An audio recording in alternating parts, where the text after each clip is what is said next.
Hello, you're watching Flat Out Drive. My name is Vijay, and today we're going to talk about the 2022/23 Hyundai Elantra. You're probably wondering, why are we talking about a car now that's been out for around 3 years? Isn't it old? Yes, it is. But is it old enough to consider this over the new Elantra that now comes with a facelift and some bunch of other features? Or is it still a worthy option to buy one of these used for less money over the new generation? Let's find out.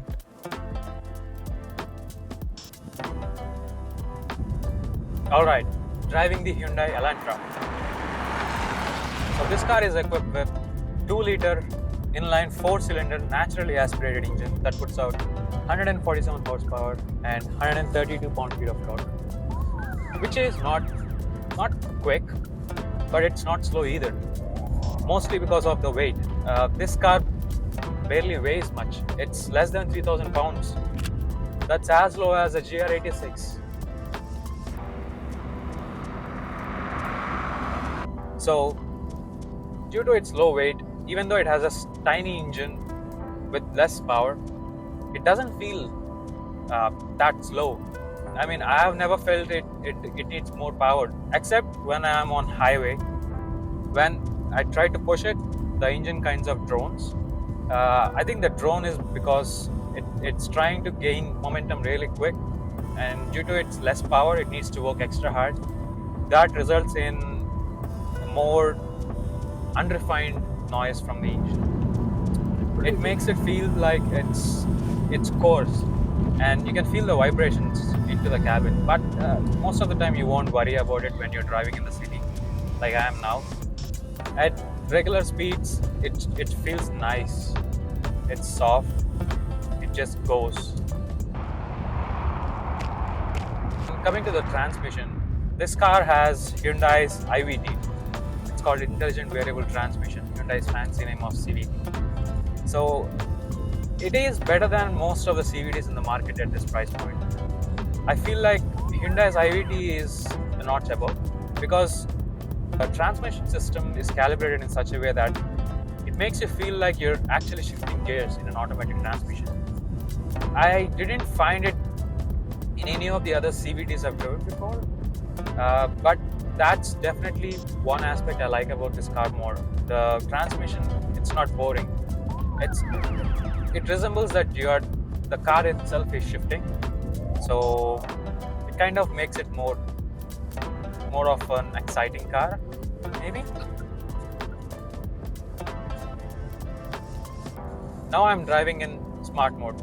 This smart mode is basically, it gives both of the worlds, like the economic and the sport mode. When you're driving slow around the city, the throttle response is soft and it just goes, and you can save a lot of fuel.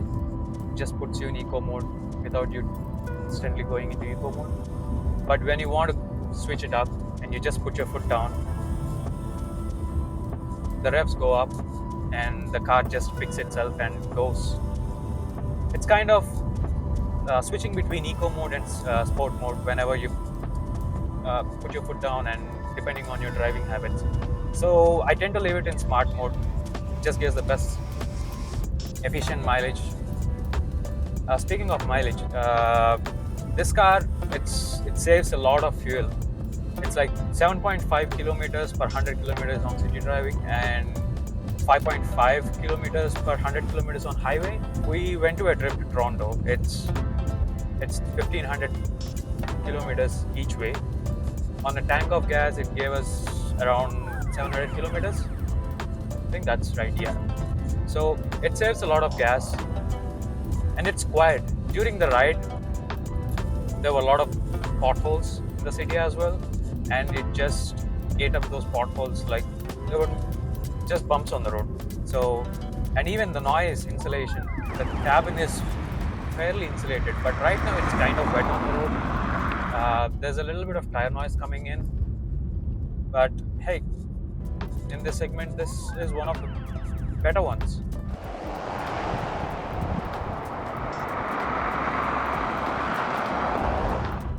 And if you're feeling sporty, just put it into sport mode by shifting the paddle and just slip on it. I really like the transmission, I have to say. It's perfectly fine when you're driving normally. It doesn't get in your way. You don't need to drive around it. It knows what it's doing. When you want to go past someone on a highway, put your foot down and just upshifts. But if you're feeling sporty enough, take it to a back road like this, and it carves the corners very well. It stays neutral. And even in sports mode, the throttle becomes stiffer and the transmission becomes more reactive. It stays really neutral on the corners. And when you're taking it on the edge, sure it has body roll.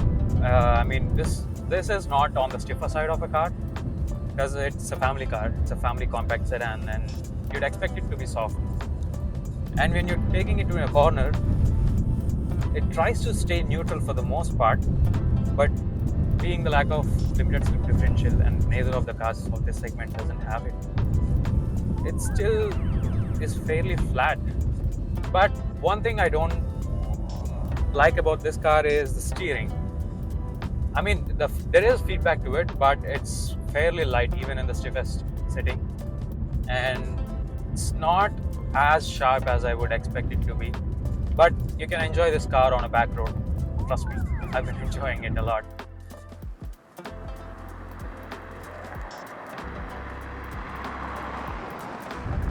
It's not jarring, but you can have fun in this car on a back road.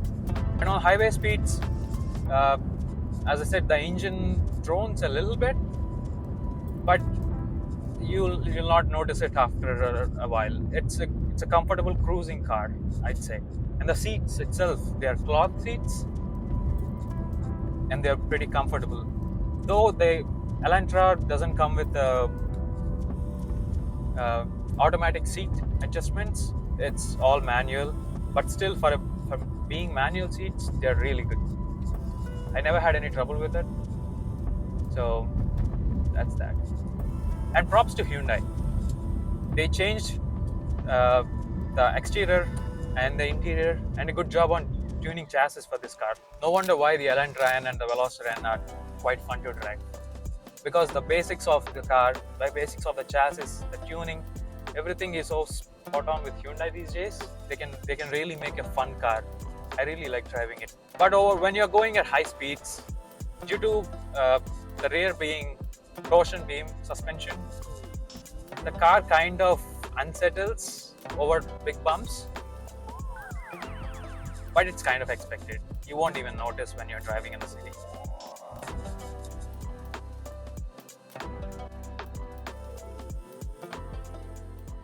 All right, let's talk about the interior of previous generation Elantra. Now, this is not Mazda level interior. It's an Econo box, and it feels the same as any Econo box in this segment feels like.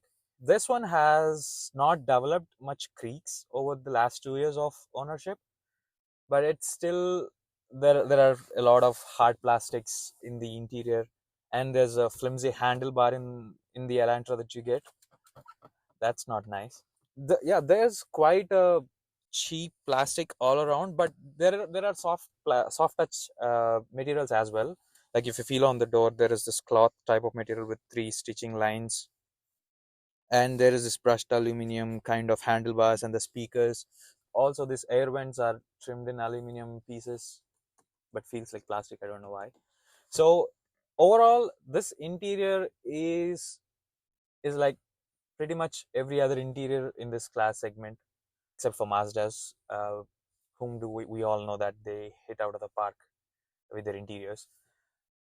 If you come to the climate controls and everything, there is everything you need on the center dash here. The climate controls work great. Those are easy to understand, and you have your heated seats and steering wheel, which heat up really quick, so quick that they'll burn your hands if you keep them on for long.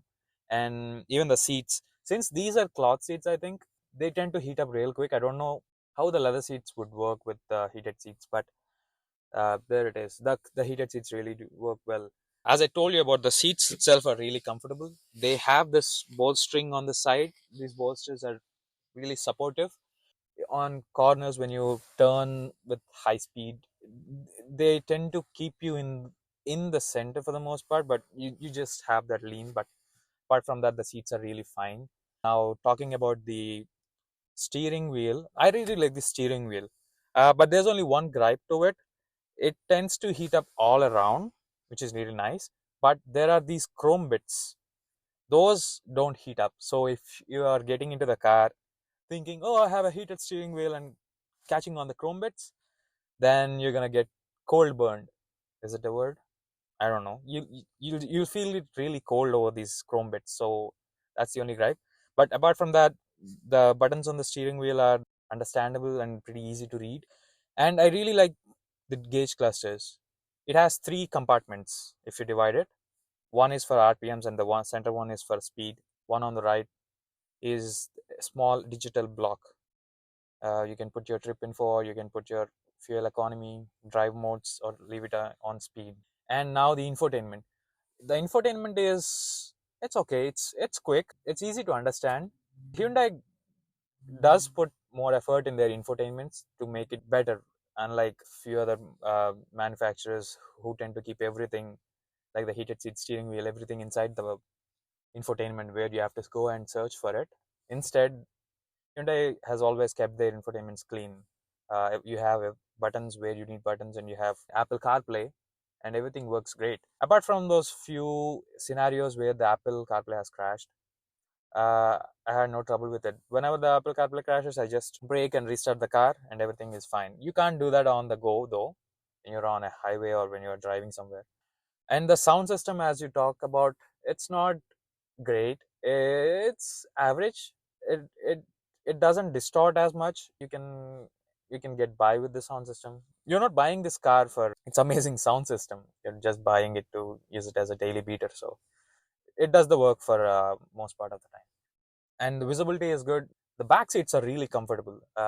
Even with my sitting position, I have still space with my knees not touching to the seat. So that's great. This is a big car for compact sedan. It's more like a mid-size sedan. It's only a few centimeters shorter than the Accord. So there you go.